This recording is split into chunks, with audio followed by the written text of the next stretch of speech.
পবিত্র মক্কা নগরী সৌদি আরব থেকে ওমরা পালন শেষে দেশে ফিরেছেন কক্সবাজার জেলা বিএনপির সহ সাংগঠনিক সম্পাদক, জেলা শ্রমিক দলের সভাপতি এবং সাবেক প্যানেল মেয়র রফিকুল ইসলাম।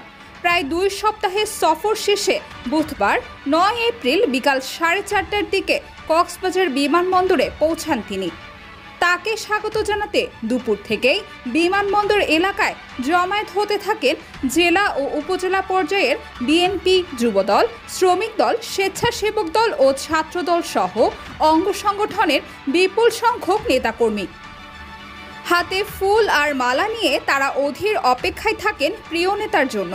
চারপাশে তখন উচ্ছ্বাস আর প্রাণের আবহ।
বিমান থেকে নামার সঙ্গে সঙ্গে নেতাকর্মীদের ভালোবাসায় সিক্ত হন রফিকুল ইসলাম। মুহূর্তেই ফুলেল শুভেচ্ছা, করতালি আর স্লোগানে মুখর হয়ে ওঠে পুরো এলাকা।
নেতাকর্মীদের সাথে কুশল বিনিময় শেষে একটি সংক্ষিপ্ত বক্তব্যও রাখেন তিনি। বক্তব্যে রফিকুল ইসলাম বলেন, পবিত্র ওমরা পালনের সৌভাগ্য হয়েছে। মহান আল্লাহ দরবারে দোয়া করেছি বাংলাদেশের শান্তি, মানুষের অধিকার এবং গণতন্ত্রের মুক্তির জন্য। আপনাদের এই ভালোবাসাই আমার শক্তি।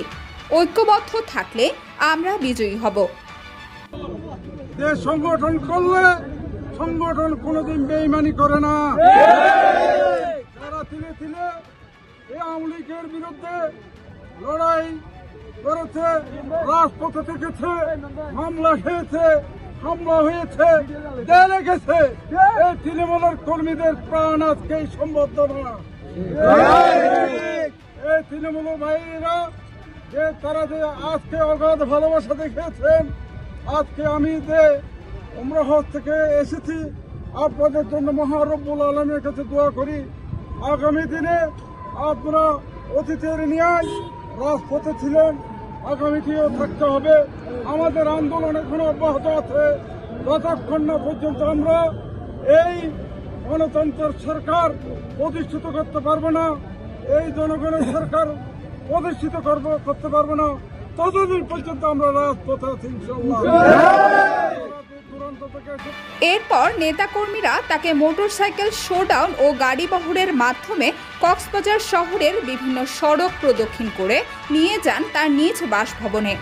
পুরো রাস্তা জুড়ে ছিল শৃঙ্খলিত শোভাযাত্রা, স্লোগান আর দলীয় পতাকার পথ শব্দ। এই অভ্যর্থনা যেন এক ধরনের প্রতীক, রাজনীতিতে সক্রিয়তা, সংগঠনের ঐক্য আর নেতার প্রতি ভালোবাসার বহিঃপ্রকাশ।